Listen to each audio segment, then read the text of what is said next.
सब भी आज हमारे साथ जुड़े हैं। आदर्श भारत के सभी साथियों का जो फेसबुक लाइव पे हमें देख रहे हैं, जो अभी लाइव जूम में भी जुड़े हुए हैं, उन सब का अभिनंदन करता हूँ, स्वागत करता हूँ। कल से जो हमारे शुरू हो रहे 11 से 13 अगस्त के बेसिक मर्मा स्व मर्मा चिकित्सा के सीखने के शिविर में जो साथी शामिल हो रहे हैं, वो साथियों का भी मैं आज अभिनंदन करता हूँ। बहुत सारे साथी मुझे देख रहे हैं, उनका भी अभिनंदन करता हूँ। हमारे साथ कुछ एडवांस मर्मा के विशेष साधक सहभागी भी दिख रहे हैं, जैसे आदरणीय विजय कुमार जी है, प्रदीप सिंगल जी है, मैं उन सब का भी, मधु वर्मा जी है, उन सब का भी हार्दिक अभिनंदन करता हूँ, स्वागत करता हूँ। हम सब मिलकर के आज की यात्रा को प्रारंभ करते हैं। ये पहली बार हम वेबिनार कर रहे हैं, मेरा मर्म मेरा धर्म। वैसे मैं मेरा मर्मा मेरा धर्मा कह रहा था, एक साथी ने मुझे टोक दिया कि सब योग को तो योगा बना दिया, आप मर्म को भी मर्मा बना के दम लेंगे क्या? तो मैंने कहा नहीं साहब, आप जो कहेंगे वही होगा। मेरा मर्म मेरा धर्म ही रहेगा, मर्मा धर्मा नहीं चलेगा। मेरा कर्मा मेरा धर्मा जोड़ने लग गए थे हम लोग। लेकिन आइए हम आज की इस कक्षा को आप प्रारंभ करते हैं, स्वागत करते हैं आपका कि मर्मा किस इंट्रो क्लास में। हमारे कई साथी तो मर्मा के बारे में बहुत कुछ जानते हैं, उनके लिए ये क्लास सिर्फ एक रिपीट होगा, या कुछ शब्द कुछ नए मिले उनको, या उनके किसी कोने में कहीं कोई संशय हो तो उस संशय को हटाने में हम कामयाब हो पाए। मुझे लगता है यही उनका सबसे बड़ा उपयोग रहेगा, प्रयोग रहेगा। ताइए मैं सभी साथियों के साथ मिलकर एक बार फिर आपके साथ स्क्रीन शेयर करता हूं। हमारे प्रिय साथी आदरणीय राजेश अग्रवाल जी हमारे साथ जुड़े हैं, मैं आपका भी अभिनंदन करता हूं। आप मर्मा के विशेषज्ञ हैं, मर्मा के जानकार हैं, और हमारे साथ मिलकर के आप इस हमेशा ही सेवा कार्य में जुड़े रहते हैं। हमारे आयुष्म परिवार को हमसे जोड़ने की कड़ी में अगर किसी एक शख्सियत का नाम लूं तो वो है आदरणीय राजेश अग्रवाल जी। मैं आपका अभिनंदन करता हूं, स्वागत करता हूं। आइए हम लाइव होते हैं कि फेसबुक लाइव पे लोग ऑलरेडी जुड़ चुके हैं, तो उन सब के साथ मिलकर के हम लोग बात को आगे बढ़ाते हैं। मैं अपनी स्क्रीन शेयर करता हूं जिससे हम आगे बढ़ पाए। आइए एक बार फिर मैं आप सबका हार्दिक अभिनंदन करता हूं, स्वागत करता हूं। मेरा मर्म मेरा धर्म, ये मर्म चिकित्सा क्या है और ये हमारा धर्म कैसे है, इन दोनों बातों पे हम विस्तार से बातचीत करेंगे, चर्चा करेंगे। आइए मैं सबसे पहले हम लोग जिनसे हमने सीखा है उन गुरुओं को नमन करें, उन गुरुओं के साथ बातचीत करें कि हम किस तरह से उन गुरुओं के साथ मिलकर के इस कार्य को आगे बढ़ा सके। आदरणीय डॉक्टर सुनील जोशी जो वर्तमान में कुलपति हैं उत्तराखंड आयुर्वेद यूनिवर्सिटी के, एक अत्यंत सेवाभावी चरित्र जिसने जीवन में जो कुछ भी किया जनसाधारण के लिए किया। मृत्युंजय मिशन खोला, आप उसके संस्थापक हैं। हरिद्वार का ये फाउंडेशन फॉर वैदिक मेडिकल साइंसेज के लिए बना हुआ है, जिसके माध्यम से वैदिक मेडिकल साइंसेज की अनेक विधाओं को ये पलवित करता है, पोषित करता है, जन जन तक फैलाता है। तो हम उनका अभिनंदन करते हैं, स्वागत करते हैं, उनको नमन करते हैं। विशेष तौर से हमारे सभी वैदिक चिकित्सा मेडिकल साइंसेज के जो प्रधान है, जो हेड है, वो भगवान धन्वंतरी है, उनको नमन करते हुए हम आगे बढ़ते हैं। नमामि धन्वंतरि मादिदेवं सुरासुर वंदित पादपद्यं लोके जरा रोग्य भय मृत्युनाशनम धातारमीशम विविधोस्तीनां। आइए हम सबको रोग भय और मृत्यु से मुक्त करने वाले इन सभी रोगों वैदिक पद्धतियों के जनक उनके आदिदेव भगवान धन्वंतरि को नमन करते पढ़ते हैं। एक बार फिर डॉक्टर सुनील कुमार जोशी का अभिनंदन करते हैं, स्वागत करते हैं, जो आयुर्वेद कॉलेज बनारस हिंदू विश्वविद्यालय से जिन्होंने अपने BMS किया, MD की, IMS किया, वाइस चांसलर है आप उत्तराखंड आयुर्वेद यूनिवर्सिटी देहरादून के, प्रेसिडेंट है मृत्युंजय मिशन के। आप अगर हमारे साथ और जुड़े रहना चाहते हैं, मर्म चिकित्सा के बारे में सब कुछ जानना चाहते हैं, तो मृत्युंजय को आप मृत्युंजय को साथ में करके हम लोग जुड़े रहें, तो हम लोग इन बातों को और अच्छी तरह से जान पाएंगे कि किस तरह मृत्युंजय मिशन कार्य कर रहा है। आइए आज के विषय को हम आगे बढ़ाते हैं कि मर्म मेरा धर्म कैसे है। उससे पहले हम लोग आज के इस विषय को थोड़ा सा खोलते हैं, फिर मर्म को धर्म के साथ जोड़ने का प्रयास करेंगे। मर्म विज्ञान है क्या, आप और हम क्या समझते हैं, मर्मा किसे कहते हैं? अगर मैं आपको जो नए साथी जुड़े उनसे पूछना चाहूँ कि मर्म शब्द सुनते ही आपके मन में क्या आता है, तो आप चैट बॉक्स में लिख के बताएं कि मर्म शब्द सुनते ही आपके मन में क्या जवाब आता है। ज़्यादा दिमाग मत लगाइए, जो इंस्टेंट जो दिमाग में आए वो शब्द लिखिएगा, वो शब्द ही आपका इसके लिए सबसे महत्वपूर्ण शब्द होगा। तो मर्म विज्ञान और मर्म थेरेपी जो यूनिवर्सली सस्टेनेबल है, एक चिकित्सा विज्ञान है। और क्या है त्वरित स्वास्थ्य तकनीक, इंस्टेंट हेल्थ टेक्निक। मतलब इसके अंदर आपको इंतजार नहीं करना कि हमारा आज हमने अपने आप को ये चिकित्सा दी है तो कब जाके इसका असर आएगा। जो हाथों हाथ आपका रोगों से मुक्त दिलाने वाली है, ऐसी त्वरित स्वास्थ्य तकनीक का नाम है मर्म चिकित्सा, जो हर देश के, विश्व के हर कोने में चलती रहती है, उसको मर्म चिकित्सा कहते हैं। तो जैसे डेफिनेशन ऑफ मर्मा की मैं बात कर रहा था, कई साथियों ने चैट बॉक्स में लिख करके भेजा है। त्र्यंबकम मंत्रा, विजय जी कहते हैं त्र्यंबकम, ओम त्र्यंबकम मंत्रा। जी बिल्कुल, हम चूंकि मर्म धर्मा की हमारी क्लास है, इसके हम त्र्यंबकम मंत्रा को थोड़ी देर बाद लेंगे। मृत्युंजय मिशन भगवान महामृत्युंजय को समर्पित है, और इसमें जो कुछ भी रोगों की चिकित्सा असाध्य लोगों को फायदा पहुंचता है, वो मेरे या किसी और के करने से नहीं हो रहा, वो हो रहा है भगवान मृत्युंजय की कृपा से। तो पूरा ये साधना हमारी उन्हीं को समर्पित है, पूरा ये प्रक्रम उन्हीं को समर्पित है, जिनके माध्यम से कार्य हमारे साथ आगे बढ़ता जा रहा है, और हम लोग भी इस कार्यक्रम के हिसाब से आगे बढ़ते जा रहे हैं। तो एक बार जैसे विजय कुमार जी का आदेश हो गया है, तो एक बार महामृत्युंजय मंत्र का वादन करके हम आगे बढ़ते हैं। तो धीरे से आंखें बंद कर लें, एक गहरी लंबी श्वास भरें और धीरे धीरे छोड़ दें। 3 बार महामृत्युंजय मंत्र का वादन करेंगे, वाचन करेंगे। आपको आता है तो साथ साथ करें, नहीं तो आंख बंद करके उनको सुने। एक गहरी श्वास भरें। ओम त्र्यंबकम यजामहे सुगंधिम पुष्टिवर्धनम उर्वारुकमेव वंदनाम् मृत्युर्मोक्षीयमामृता। ओम त्र्यंबकं यजामहे सुगंधिं पुष्टिवर्धनम् उर्वारुकमेव वंदनाम् मृत्युर्मोक्षीयमामृता। ओम त्र्यंबकं यजामहे सुगंधिं पुष्टिवर्धनम् उर्वारुकमेव वंदनाम् मृत्युर्मोक्षीयमामृता।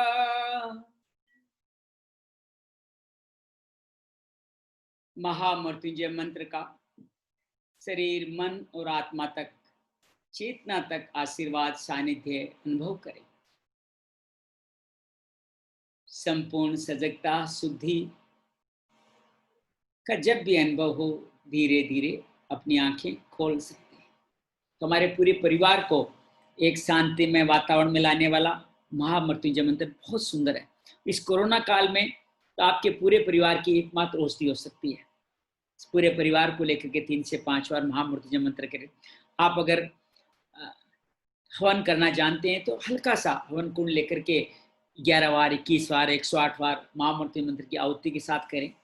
देखिए, आपके घर नहीं, आपकी पूरी बिल्डिंग, आपके आसपास से भी रोग तो क्या छोटी बात है, रोग के अलावा भी बहुत कुछ, अगर कहीं भी नकारात्मक कुछ भी होगा वो दूर हो जाएगा। तो आइए हम आगे बढ़ते। हम लोग बात कर रहे थे मर्मा की परिभाषा के बारे में। तो मर्म किसे कहते हैं, आप और हम किसको मर्म कहेंगे, किसको मर्म के बारे में जानेंगे। तो मैं आप सबसे अनुरोध करता हूं कि आप अपने बातों को हमारे साथ शेयर कर सकते हैं। किसको आप मर्म कहेंगे, किसको, कौन मर्म से क्या समझते हैं। जब भी मर्म शब्द आपके जीवन में आता है, जब सुनते हो तो उसका क्या मतलब निकालते हो। जैसे कई बार हम लोग बाल चाल की भाषा में बात करते हैं कि इसने तो बड़ी मर्म की बात कह दी, इसने तो मेरे मर्म को छू लिया, या इसने तो मेरे मर्म को चोट पहुंचा दी। तात्पर्य स्पष्ट है कि मर्म कुछ ऐसी चीज है जो, जैसे महात्मा कह रहे हैं, कुछ पॉइंट्स हैं, संवेदनशील कुछ स्थान। पॉइंट, खाली पॉइंट से काम नहीं चलेगा। कुछ ऐसे संवेदनशील स्थान, ऐसे वाइटल पॉइंट, ऐसे कुछ नाजुक स्थान जिन पे अगर कुछ मेन थिंग, जैसे यशस्वी बहुत सुंदर कह रही है, मेन चीज जो मेन है, जो सॉलिड है, जो बहुत संवेदनशील है, जिस पे कुछ भी, जैसे कोई कहता है ना कि बच्ची बहुत संवेदनशील है, इसको कुछ भी कोई कह दे तो रो पड़ती है, या कोई भी कोई हल्का सा कुछ कह दे तो बहुत मुस्कुराती है। तो उसी तरह मर्म स्थल हमारे शरीर के वो बेस पॉइंट है, वो हमारे संवेदनशील पॉइंट है, जहां पे अब चोट लग जाए तो तकलीफ हो जाए, और कुछ शरीर में अंदर प्रॉब्लम हो जाए तो भी वो स्थल प्रभावित होते हैं। तो बड़ा सुंदर विज्ञान है मर्म चिकित्सा का, और आज की बहुत सारी चिकित्सा पद्धतियां इसी मर्म चिकित्सा के बेस से ही निकल करके बड़ी हुई है। लेकिन दुर्भाग्य की बात है कि जो बाहर से आई चिकित्सा प्रणालियां जो मर्मा के बेस से ही बनी है, आज हम सब लोग बड़े शौक से अपना रहे हैं, और जो हमारी अपनी चिकित्सा जो इनकी सबकी मदद कही जा सकती है उसके बारे में हम थोड़ा कम जानते हैं। तो आइए आप सबके साथ जुड़ता हूं मैं एक बार फिर अपनी स्क्रीन के साथ, मर्म चिकित्सा क्या है इसकी डेफिनेशन को साथ आगे बढ़ाता हूं। मेरी आवाज़ ठीक पहुंच रही है आप सबके साथ में? एक बार थम्स अप करके बता सकते हैं, चैट बॉक्स में लिख के बता सकते हैं आवाज़ ठीक पहुंच रही है मेरी, मैं स्पष्ट सुनाई दे रहा हूँ, आप सबको स्पष्ट सुनाई दे रहा हूँ? धन्यवाद, बहुत बहुत धन्यवाद, बहुत बहुत थैंक यू, थैंक यू। तो आइए हम लोग अपने इस कार्यक्रम को आगे बढ़ाते हैं।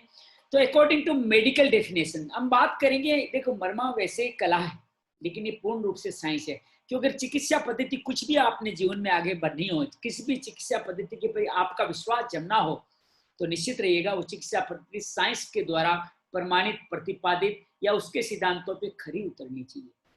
क्योंकि डॉक्टर जोशी स्वयं एक डॉक्टर हैं, सर्जन हैं, पूरे शरीर को अंदर से बाहर से खोल करके देखा है, तो बहुत सुंदर तरीके से जानते हैं कि मर्म चिकित्सा कैसे साइंस है। तो मेडिकल डेफिनेशन देते हैं कि ऐसे शरीर के पार्ट्स जो बहुत ज्यादा संवेदनशील है मर्म कहलाते हैं।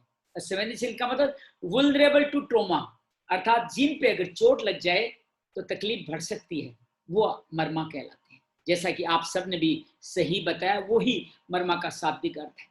मर्म स्थल उन स्थानों पर किसी तरह का आघात लग जाए, क्योंकि संवेदनशील है, मौत या आघात के कारण मौत हो सकती है, या शारीरिक कार्य, फिजिकल जो एक्शंस जो हम करते हैं, या शरीर की जो सिस्टम्स प्रणाली विन्यास जिसको कहते हैं, उनमें बहुत सारी जटिलताएं आ सकती है, बहुत सारी तकलीफें आ सकती है इस मर्म स्थल पर चोट लग जाए तो मर्म चिकित्सा में हम दो तरफा फायदा लेते हैं।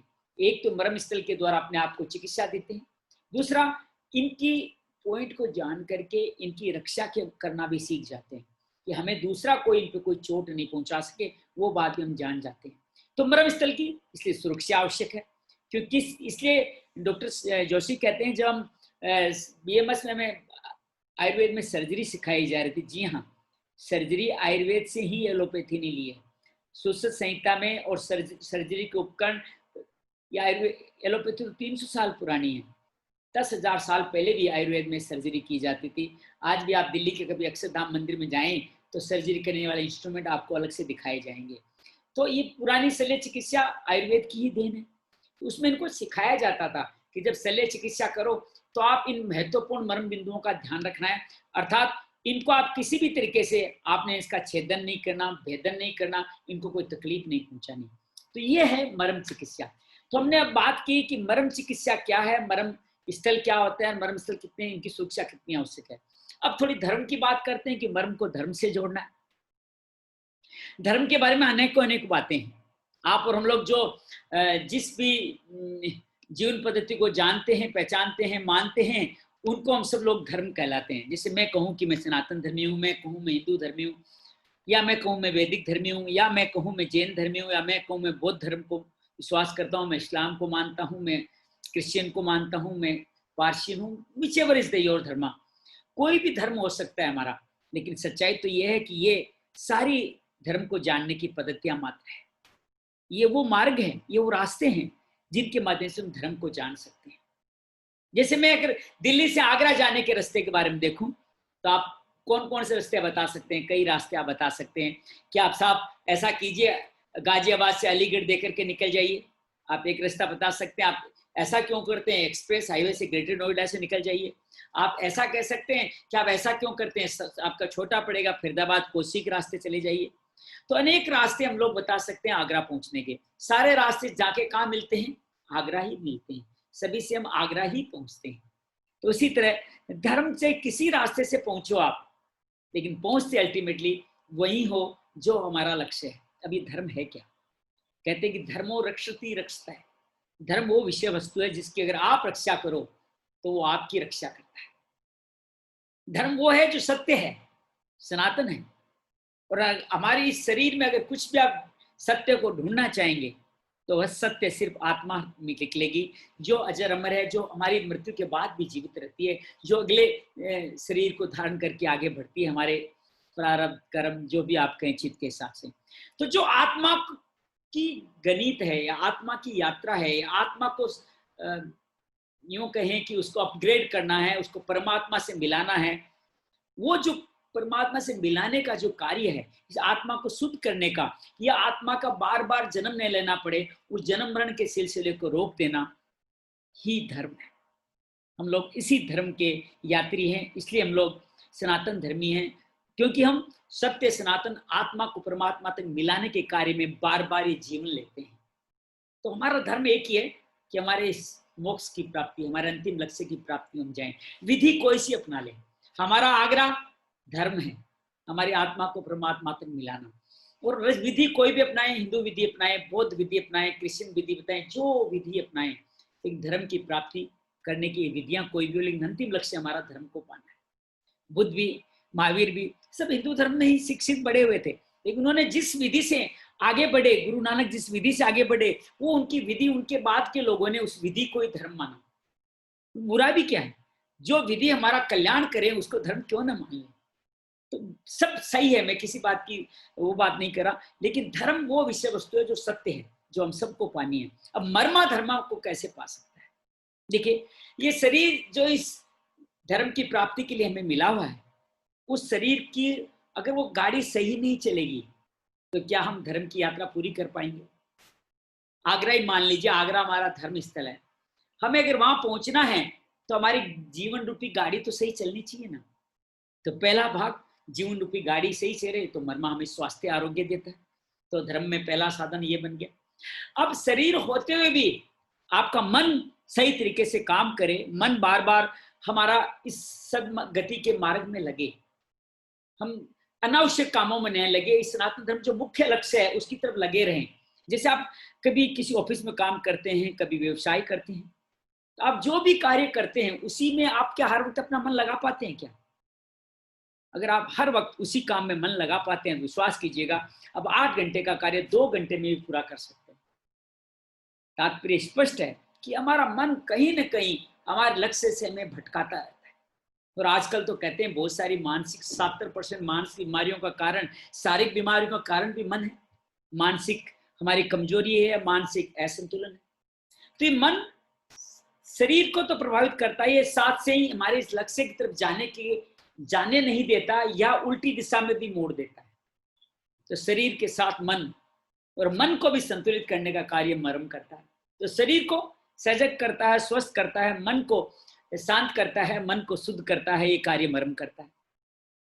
अब ये शरीर और मन दोनों अगर शुद्ध होकर के एक बेल जैसे 2 बेलों की गाड़ी की तरह काम करता है शरीर और मन, अगर मर्मा के द्वारा आपने शरीर और मन दोनों को शुद्ध कर दिया तो फिर यात्रा कहाँ दूर है, तो फिर हमारी धर्म की प्राप्ति जल्दी ही होने वाली है। तो अगर हम मेरा मर्म को जान लेंगे, अगर मर्म को जानेंगे, मर्म को समझेंगे, मर्म के हिसाब से शारीरिक और मानसिक रूप से अगर आप अपने आप को शुद्ध स्वस्थ रखने में, आरोग्य देने में कामयाब हो जाएंगे तो आपका धर्म का लक्ष्य, हमारा धर्म का लक्ष्य हमारी पकड़ में रहेगा, हमारी मुट्ठी में रहेगा। क्योंकि मर्म चिकित्सा शरीर, मन और आत्मा तक कार्य करती है। एकमात्र चिकित्सा पद्धति है विश्व की जो शारीरिक, मानसिक और स्पिरिचुअली तीनों तरीकों से आपको कार्य करती है। तो इसलिए मर्मा धर्म तक पहुंचाने वाला है और इसीलिए इसका नाम दिया गया मृत्युंजय मिशन। मृत्यु पे विजय पाना कम अर्थात अमर नहीं होना है कि मृत्यु कभी आए नहीं, वो कभी कोई हो भी नहीं सकता। मृत्यु पे विजय पाने का एक ही तात्पर्य है कि हम इस जन्म मरण के सिलसिले से दूर हो जाए, ये जन्म मरण का सिलसिला बंद हो जाए और मृत्यु पे विजय उसी वक्त होगी। तभी मृत्युंजय मंत्र का, मृत्युंजय मिशन का लक्ष्य संपन्न होगा जब हम अपने धर्म की प्राप्ति कर लेंगे। तो मेरा मर्म मेरा धर्म है। आइए मर्म को और समझते हैं जिससे धर्म की प्राप्ति होती है। एक बार फिर मैं आपके साथ स्क्रीन शेयर करने की इजाजत चाहता हूं कि किस तरह मर्म और धर्म को हम लोग जान सकते हैं। मैं आपके साथ में कुछ मरमा के इतिहास की तरफ ले जाना चाहता हूँ कि मरमा कब से हमारे इस विश्व, हमारे भारतीय जीवन पद्धति में जुड़ा हुआ है। मैं अगर हमारे वैदिक साइंस, हमारे ग्रंथों के हिसाब से बात करूं तो त्रेता युग की बात है, जो कम से कम लगभग 10-15 हजार साल पहले की बात रही होगी, जहाँ पे भगवान राम, जिनकी राम जन्मभूमि का अभी हम सब ने बहुत सुंदर उत्सव मनाया, वहाँ भगवान राम और रावण की लड़ाई आप सबको याद होती कि मैं आपको ले चलता हूँ लंका के उस तट पे जहाँ राम और रावण की लड़ाई हो रही है। राम जी विजय पाते जा रहे थे, लेकिन रावण अक्षय बन करके हमारे सामने खड़ा था, राम जी के सामने खड़ा था, मर ही नहीं रहा था। कोई भी बाण लगाओ फिर जीवित हो जाता था। तो कहानियां तो ये कहती है कि विभीषण ने बताया कि उनकी नाभि में एक अमृत का कुंड है, वहां तीर लगाइए तो आप उनकी मृत्यु हो जाएगी। लेकिन सच्चाई है कि नाभि में, मैं बीच में जब कुछ मर्म स्थलों के नाम लूंगा, आप हो सके तो उनको दोहराइएगा, याद रखिएगा, वो हमारे बहुत महत्वपूर्ण मर्म है। नाभि एक बहुत सुंदर मर्म स्थल है, जहां पे अगर डायरेक्ट कोई चोट लग जाए तो आदमी की मृत्यु हो जाती है। तो राम जी ने रावण की नाभि में तीर लगाया और राम जी विजय पाए और रावण की मृत्यु हुई। तात्पर्य स्पष्ट है कि मर्म स्थल घातक होते हैं, मर्म स्थल चोट लगने से मृत्यु हो जाती है। एक और हमारी वैदिक परंपरा का उदाहरण आपके सामने रखता हूँ, भगवान डिमाइज ऑफ लॉर्ड कृष्ण। कहते कृष्णा 16 कलाओं के अवतार थे, संपूर्ण ईश्वर थे, किसी भी युद्ध में कभी हारे नहीं। उनकी मृत्यु कैसे हुई पता है आपको? एक जंगल में एक पेड़ पे बैठे विश्राम कर रहे थे एक बहेलिया, जिसने एक चिड़िया को मारने के लिए छोटा सा तीर चलाया। अब चिड़िया को मारने के लिए कितनी ताकत रही होगी, कितना उस बाण में कोई दिव्यता रही होगी, आप समझ पाते हैं। वो तीर भूल से भगवान कृष्ण की तल, अपने जो पैर का तल है उसके सेंटर में लग गया, और उन्होंने भी उस सुंदर मर्म स्थल का सम्मान किया। और तल हृदय मर्म होता है यहाँ पे, जिसपे चोट लगी, उस चोट लगने से उन्होंने अपने प्राण छोड़ दिए। तो उनकी मृत्यु तल हृदय मर्म पे लगने से हुई। थोड़ा और आगे बढ़ते हैं तो मैं बात करूं जीसस क्राइस्ट की, जो क्रिश्चियनिटी के, यूं कहें कि उसको क्रिश्चियनिटी धर्म को चलाने वाले माने जाते हैं। उनको जब जीसस क्राइस्ट पे लटकाया गया जीसस को, तो उनके हाथों और पैरों में जो लकड़ी की कील क्रॉस डाली गई, उनसे उनके जो तल हृदय जो हाथों के मध्य में होता है, मणिबंध जो हाथों के जॉइंट पे होता है, इन दोनों मर्म पर, और पैर पे भी जो गुल्फ मर्म होता है, तल हृदय मर्म होता है, वहां पे कील डाली गई। वो धीरे धीरे आप पिक्चर में देख पा रहे हैं, उनके फेफड़े में उनको श्वसन क्रिया धीरे धीरे बाधित होती चली गई और उनकी मृत्यु हो गई। तो उनकी भी मर्म स्थल पे दागने मृत्यु, क्योंकि तल हृदय मर्म में किसी तरह की भी इंजरी आ जाए, चाहे आपका पैर बीच में से कट जाए, हाथ बीच में से कट जाए, कोई कील लग जाए, ऐसा कुछ भी घटता है तो निश्चित रूप से ही बड़ी ही विशेष खतरनाक स्थिति बन जाती है, जो मृत्यु तक भी ले जा सकती है। इसी तरह मणिबंध मर्मा हाथ का जोड़ है, जो हथेली और अपने हाथ का जोड़ के बीच में अगर कोई कील लग जाए और यहाँ पे इस जोड़ पे भी कुछ कट जाए तो आदमी की मृत्यु होना स्वाभाविक है। ये मर्म स्थल इतने ही घातक है जिनसे जीसस क्राइस्ट की मृत्यु हुई। एक और मैं अपनी भारतीय परंपरा की एक बहुत सुंदर कथा की ओर ले जाना चाहता हूँ। श्रवण कुमार, ये भी राम के कार्यकाल की है। श्रवण कुमार जो माता पितृ भक्त थे, अपने माता पिता को सेवा करने के लिए, तीर्थ यात्रा कराने के लिए अयोध्या के पास पहुंचे थे। सरयू नदी में पानी लेने रात को गए। उधर दशरथ कुछ रात को आखेट करने निकले थे। सब बेदी बाण उगाया और छोड़ा, और वो श्रवण कुमार के मस्तिष्क में लगा। मस्तिष्क अर्थात दोनों भुवों के मध्य में जहाँ आज्ञा चक्र होता है, वहां वो बाण लगा। वो बाण लगा, उनको लगा गलती हो गई है, वहां लेके गए, श्रवण कुमार को गोदी में लिया, उस बाण को तुरंत निकाला। जो ही निकाला श्रवण कुमार की डेथ हो गई। क्योंकि जहां ये बाण लगा था उसको कहते हैं स्तपनी मर्म। ये मर्म स्थल का स्वभाव ऐसा कि यहाँ पे कुछ बाहर की चीज कोई चली जाए, उसको तुरंत बाहर निकाल दो तो इंस्टेंट डेथ हो जाती है, fatal after foreign body removal. तो ये वैसल्य धन इसको मर्म स्थल कहते हैं। तो उन्होंने निकाला, उससे डेथ हो गई। अगर दशरथ जी अगर बर्मा के इस इतिहास को उस वक्त स्मरण करते तो शायद उनकी डेथ नहीं होती, शायद रामायण की कहानी कुछ और होती। तो इससे मर्म स्थल अगर वर्तमान काल में देखें तो ऑस्ट्रेलिया के क्रिकेट खिलाड़ी थे फिलिप ह्यूज, कोई लंबी चौड़ी चोट नहीं लगी, बस कनपट्टी पे बोल लगी, उनकी आघात, क्योंकि मर्म स्थल जो है शंख उच्छेद मर्म स्थल हमारे कनपट्टी पे होते हैं, उन पे चोट लगी, उनकी मृत्यु हो गई। ऐसे ही भारतीय क्रिकेट खिलाड़ी रमन लांबा की भी नेपाल में इसी तरह से सर पे चोट लगने से डेथ हुई, जिनके कारण उनके मर्म स्थल में चोट लगी, उनकी भी डेथ हुई। अर्थात मर्म स्थल घातक हो सकते हैं अगर उनको चोट लगे तो। मर्म स्थल के इस महत्व को हमें समझना है कि कई बार हम देखें कि बड़े चोटें लगती है, लगता है कि बहुत सारा एक्सीडेंट हो गया है, चारों तरफ से खून आ रहा है, हड्डियां टूट गई है, फिर भी आदमी बच जाता है। और कई व्यक्ति हमें ऐसे दिखते हैं जिनके कहीं चोट भी नहीं दिखती, फिर भी वो मर जाते हैं। फर्क क्या है? या इसको दूसरे उदाहरण से कहूं कि कोई 5वीं मंजिल से गिरता है तो भी बच जाता है, और एक व्यक्ति बाथरूम में गिर के फिसल के भी मर जाता है। तात्पर्य स्पष्ट है, क्लियर है बात, कि जो जिन पे चोट ज्यादा लगी फिर बच गया, उनके मर्म स्थल बच गए इसलिए बच गया, और जिनको चोट बाहरी चोट दिखाई नहीं दी लेकिन उनके मर्म स्थल पे आघात लग गया जिस कारण से उनकी मृत्यु हो गई। तो मर्म स्थल का बड़ा महत्व है, जिनको हम समझे जाने तो आगे चले। मर्म स्थल की गंभीरता का तात्पर्य स्पष्ट है कि इन पे चोट लगने से घायल व्यक्ति मर जाता है, और ये महत्वपूर्ण बिंदु हमारे अस्तित्व के लिए बहुत महत्वपूर्ण, हमारे एग्जिस्टेंस के लिए बहुत इंपॉर्टेंट है। ये मर्म स्थल के मर्म बिंदु स्पष्ट है। अगर हम सारी चिकित्सा प्रणालियों का परिचय करें कि भारतवर्ष में या विश्व में जितनी चिकित्सा प्रणालियां चल रही है वो कब चली, क्या चली, तो हम जाने कि मर्म विज्ञान, मर्म थेरेपी दुनिया में उपचार का सबसे पुराना तरीका है। अर्थात जब कोई भी चिकित्सा प्रणाली नहीं थी तब भी मर्म चिकित्सा थी। आयुर्वेद को कहते हैं 5000 साल से डॉक्यूमेंटेड है, वैसे 10,000 साल से हम इनके आयुर्वेद की चिकित्सा का उपयोग में ला रहे हैं। चीनी चिकित्सा प्रणाली भी 5 से 10,000 साल पुरानी बताई जाती है। अरब चिकित्सा प्रणाली जिसको यूनानी कहते हैं वो 1400 साल पुरानी है, 1400 ईयर्स ओनली, ये 1400 साल पुरानी है। और आधुनिक चिकित्सा प्रणाली जिसके हम इतने गुलाम होते जा रहे हैं कि उसके बिना हमारा जीवन जीना मुश्किल हो रहा है। कब वैक्सीन आएगी, कब प्लाज्मा आएगा, कभी कहते हैं प्लाज्मा काम करता है, कभी कहता है नहीं करता है, लेकिन सब के सब उन पे एक बार करके बैठे, ये उसका जादू है जो हम सब लोगों पे चलाया उसने। सिर्फ 300 साल पुरानी है। होम्योपैथी 150 साल पुरानी है, और कई अन्य चिकित्सा प्रणालियां समय समय पर इस पृथ्वी पे थी, लेकिन धीरे धीरे वो लुप्त होती चली गई कि उनका प्रचार प्रसार सीखने सिखाने वाले व्यक्ति नहीं मिले। या यूं समझिए कि आधुनिक चिकित्सा प्रणाली उनको खा गई, अपने नशे जैसी आदत लगा कर बाकी चिकित्सा प्रणाली को खत्म कर दिया। मर्म चिकित्सा, मर्म विज्ञान जो सार्वभौमिक यूनिवर्सली सब विश्व के हर कोने में काम करें, स्थायी परमानेंट इलाज देने वाली, पृथ्वी पर जब से इंसान आया, ये तो मैंने ईयर बताए, ये पृथ्वी पर इंसान की तो अगर हमारी वैदिक परंपरा की बात करें तो 4 लाख साल, 8 साल लाख, 10 साल पुरानी कितनी बात है। जब से इंसान धरती पे आया तब से शरीर आया तो शरीर के साथ मर्म स्थल आए, तब से ही मर्म चिकित्सा प्रणाली हमारी उपलब्ध है। अगर वेदों की बात करें कि हमारे वेद चिकित्सा प्रणाली के बारे में क्या कहते हैं, तो हम लोग जानेंगे वेदों में 4 तरह की चिकित्सा प्रणाली के बारे में बात की गई है। एक है अथर्ववाणी, अथर्ववेद में चिकित्सा प्रणाली के बारे में बात की है।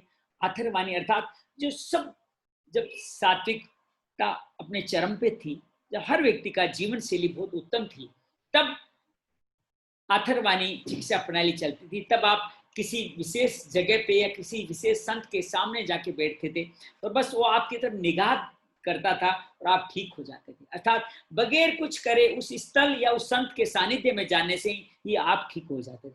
अभी भी विश्व भर में हम लोग, भारत में विशेष तौर से कई ऐसी जगह हैं जहाँ जाने मात्र से हम रोगों से मुक्ति पा जाते हैं, वो अथर्ववाणी। फिर दूसरी आंगी राशि, धीरे धीरे समय आगे बढ़ता चला गया, लोगों की साधना कम हुई, थोड़ी सत्व कम होता चला गया, तो अंगी राशि अर्थात अंग राशि, राशि कहते हैं शरीर के विशेष स्थल और अंग शरीर के अंगों के साथ जुड़े हुए, अंगी राशि चिकित्सा में, जिसमें फिर आप संतों के पास, वैज्ञानिकों के पास, वैद्य चिकित्सक के पास जाते थे, वो आप उनको रोग बताते थे, वो आपके उस रोग को स्पर्श करते थे और स्पर्श करने से आपकी मुक्ति, रोगों से मुक्ति हो जाती थी। ये अंगी राशि ही हमारी इस मर्म चिकित्सा का बेस है। इस अंगी राशि प्रणाली में ही हमारी मर्म चिकित्सा आती है। तो दूसरे नंबर की चिकित्सा प्रणाली जो आज से लाखों साल पुरानी है, वो अंगी राशि चिकित्सा प्रणाली मर्म चिकित्सा है। तीसरी देवी, जो पंच महाभूतों के आधार पर शरीर में 5 देव बताए जाते हैं, पृथ्वी जल अग्नि वायु आकाश, उनके आधार पे उनमें जो अवरोध आ जाता है तो रोग होते हैं, उनका फ्री फ्लो मूवमेंट टूट जाता है तो रोग होता है। तो उनके हिसाब से खान पान जीवन शैली करने से जो होता है उसको देवी चिकित्सा प्रणाली कहते हैं। चौथी मनुष्य जात, जिसके आज की सारी चिकित्सा प्रणालियां जिसके आधार पर चलती है, अर्थात कुछ औषधियों के आधार पर, जिसमें मनुष्य कुछ औषधि बनाता है, कुछ चीजों का मिश्रण करता है और एक मनुष्य दूसरे मनुष्य को देख करके देता है, तो ये मनुष्य जात, मनुष्य द्वारा जनित चिकित्सा प्रणाली कहलाती है, जिसमें आयुर्वेद, एलोपैथी, होम्योपैथी सभी को आप रख सकते हैं, जो इसके अंदर आरिक होती है। तो आप देख पा रहे हैं कि अंगी राशि बहुत पुरानी चिकित्सा प्रणाली है जिसके अंदर मर्म आता है। तो मर्म चिकित्सा की उपयोगिता हमने जानी।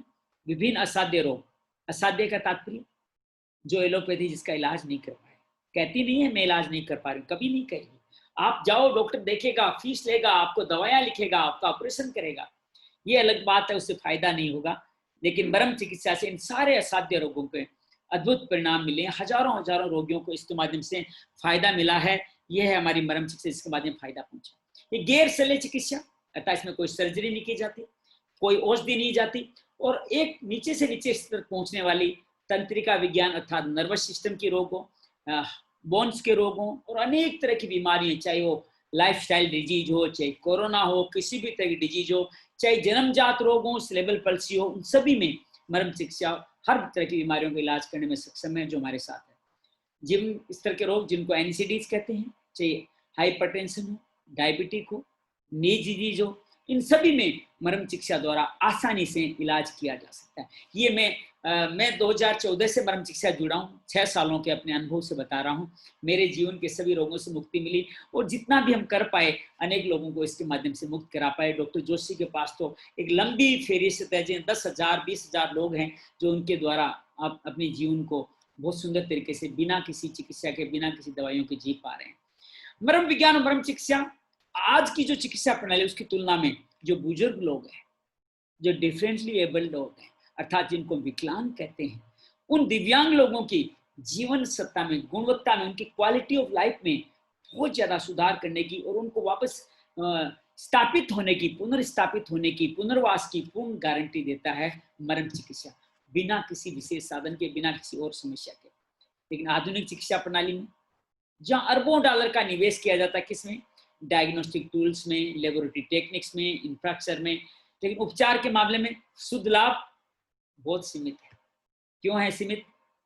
क्योंकि ये सिर्फ और सिर्फ धुएं का इलाज करते हैं, आग का इलाज नहीं करते, अर्थात ये सिम्टम का इलाज करते हैं, रूट कोज का इलाज नहीं करते। इस कारण से नहीं होता। एक छोटी सी कहानी मैं आपके साथ शेयर करना चाहता हूँ, जो मुझे बड़ी अच्छी लगती है, जिसके साथ आपके साथ बात करके मैं बाकी बात बढ़ाना चाहूँगा। मैं किसी भी चिकित्सा प्रणाली के विरोधी नहीं हूँ, लेकिन जिस चिकित्सा प्रणाली में मानवीयता नहीं हो, मान्य मूल्यों का ध्यान नहीं रखा जाता हो, निश्चित रूप से देखिएगा वो चिकित्सा प्रणाली हमारे जीवन का सुधार नहीं कर सकती। एक अमेरिका का नाम आप मन में सोच सकते हैं। अमेरिका एक विश्व का सबसे आधुनिक कहें, विकसित देश कहें कहा जाता है। वहां पे एक माँ थी, आज से करीब 50-60 साल पुरानी कहानी बता रहा हूँ मैं, 100 साल पुरानी कह सकते हो। तो उसमें एक माँ थी, उनका पहला बेटा हुआ और बड़ा प्रतिभाशाली था। माँ पिताजी सेवा करना चाहते थे, उसको डॉक्टरी पढ़ने सीखा, डॉक्टरी पढ़ के आया और बहुत अच्छा डॉक्टर बना और लोगों का बहुत इलाज किया, बहुत नाम किया, बहुत पैसा कमाया, जीवन बड़ा अच्छा बीत रहा था। माता पिता के दूसरी संतान हुई, उसको भी उन्होंने डॉक्टर बनाना चाहा, लेकिन वो उतना योग्य नहीं था जितना बड़े वाला बेटा योग्य निकल पाया। तो माता पिता ने थोड़ी देर पढ़ाई की, फिर आगे नहीं पढ़ पाया, अच्छा डॉक्टर नहीं बन पाया, कुछ कर नहीं पा रहा। तो माँ बड़े बेटे के पास गई। माँ ने कहा, देखो तुम्हारा छोटा भाई तैयार हो गया है, डॉक्टर तो नहीं बन पाया, इसकी कुछ मदद करो। तो उन्होंने कहा ठीक है, मैं इसकी मदद करता हूँ। तो उन्होंने कहा कि तुम ऐसा करो, अभी मेरे पास कुछ मशीनों के फोटोज आए हैं, तुम ये लैब की मशीनें लगा लो, अर्थात लैब टेक्नीशियन बन जाओ और इस मशीनों के द्वारा लोगों का जांच करो। तो मेरे पास कौन आएगा? तो चिंता करी, हाँ लोग तो लैब चेक कराने जाते नहीं है, सिर्फ बड़े हॉस्पिटल में बड़े ऑपरेशन के दौरान में लैब का नहीं। कोई बात नहीं, मैं ध्यान रखूंगा तुम्हारा। अगले दिन से जो भी मरीज आता, उस मरीज को बजाय के सीधा जानता था इसको बीमारी है, लेकिन उसको माँ याद आती, अपना बड़ा भाई छोटा भाई याद आता, तो उसके अंदर 2 जांचें लिख देता, देखो बाहर ये लैब है, यहाँ जांच करा लाइए, मुझे जांच दिखा दीजिए, ठीक हो जाएगा। और इस तरह उसका जीवन में थोड़ी सी उसने अपनी जीवन शैली में अपने परिवार के लिए थोड़ी अशुद्धता घोली, अपने मानवीय मूल्यों से थोड़ा समझौता किया और दूसरे भाई का धंधा चल निकला। थोड़े दिनों बाद माँ पिताजी का तीसरा बेटा तैयार हुआ। वो पढ़ाई लिखने में दूसरे से भी कमजोर था, पूरी डॉक्टर की पढ़ाई भी नहीं कर पाया। तो बड़े भाई के पास फिर माँ गई कि बेटा इसका भी कुछ करो। तो डॉक्टर ने कहा इसका क्या करूँ, ये तो कुछ जानता ही नहीं है। तो उसको उन्होंने कहा अच्छा कोई बात नहीं, दवाई की दुकान खुले, फार्मेसिस्ट का छोटा सा कोर्स है वो कर ले। उसने फार्मेसिस्ट का कोर्स किया, दवाई की दुकान लिखा है। अब दवाइयाँ तो उस समय में डॉक्टर बड़े सात्विक हुआ करते थे, दवाई जरूरत नहीं हो तो नहीं लिखा करते थे, लेकिन जब भी कोई आता लगता कि सेठ जी ठीक है, लेकिन इतने माँ याद आती, तीसरा भाई याद आता, तो फिर वो 2-4 दवाई ऐसी लिख देता जो उसकी दुकान में मिला करती थी और उसका धंधा भी चल निकला। क्या फर्क पड़ा? डॉक्टर साहब का थोड़ा मान्य मिले, एथिक्स थोड़े कमजोर हो गए, लेकिन उनके तीनों भाइयों का पेट तो पली गया। अब माँ का चौथा बेटा, कहानी आगे बढ़ती है, माँ का चौथा बेटा बड़ा हुआ। अब उसका तो 3 भाई जिसके घर में इतनी बड़ी कमाई कर रहे हो, उसका तो पढ़ाई में मन ही लगता, तो उसने कोई पढ़ाई लिखाई करी नहीं, बस मस्ती करता। छोटा बेटा था सबसे, खान पान में उल्टे सीधे खान पान में शरीर बढ़ गया, मोटापा, खान पान के अलावा कुछ नहीं सोचता। माँ फिर बड़े बेटे के पास चलेगी, बेटा उन दो को तो तुमने सेट कर दिया, इस तीसरे का भी कुछ करो ना, करो ना। ये कोरोना, ये वाला कोरोना नहीं, लेकिन वैसे वो भी कोई कोरोना से कम नहीं है, इसका भी कुछ करो ना। तो डॉक्टर साहब ने कहा क्या करूं माँ, ये तो पढ़ा लिखा भी नहीं, बेटा कुछ तो कर।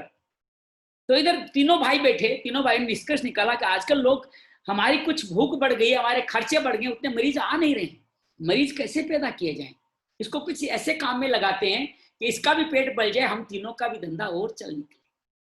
तो उन्होंने चूंकि खाने पीने में रुचि रखता था, तो उसको ऐसे जंक फूड की दुकान खुलाई जिसको आप मैकडोनल्ड कह दीजिए, पिज्जा हट कह दीजिए, बर्गर कह दीजिए, जो कहना है नाम कह दीजिए, जिसको जो नॉन वेज खाने का कह सकते हो, उस खाने में चाहे पेप्सी कह दीजिए, चाहे कोल्ड ड्रिंक कह दीजिए, ऐसे खानों में लगे। सारे सारे अमेरिका के विशेष अरबपति खरबपतियां पूरी अमेरिका की इकोनॉमी को यही चलाते हैं। और इसी कारण से अमेरिका, जहाँ पे स्वास्थ्य का इतना बड़ा काम है, वहां पे कोरोना इतना ज्यादा असर दिखा रहा है, क्योंकि उनकी इम्यूनिटी चारों डॉक्टर मिलकर खा चुके हैं। अमेरिका में लोग दिवालिया हो रहे हैं सिर्फ इलाज कराते कराते। तो चौथे भाई को जंक फूड की दुकान खुलाई।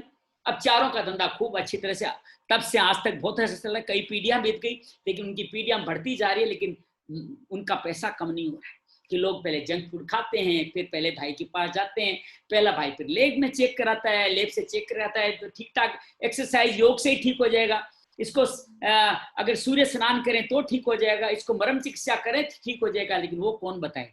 तो उन्होंने उसको बताना था, जा पहले लेब करा, फिर तू डॉक्टरी कर, फिर इससे दवाई लेके आ। तो ये सर्कल चलता जा रहा है, चलता जा रहा है, और चारों भाई बहुत आनंद तरीके से कार्य कर रहे हैं। तो एलोपैथी की चिकित्सा प्रणाली इस तरह से हमारे जीवन में कार्य करके आगे बढ़ती जा रही है। तो इन सारे जो खर्चा किया, उस खर्चे की वसूली तो होने वाली है साहब।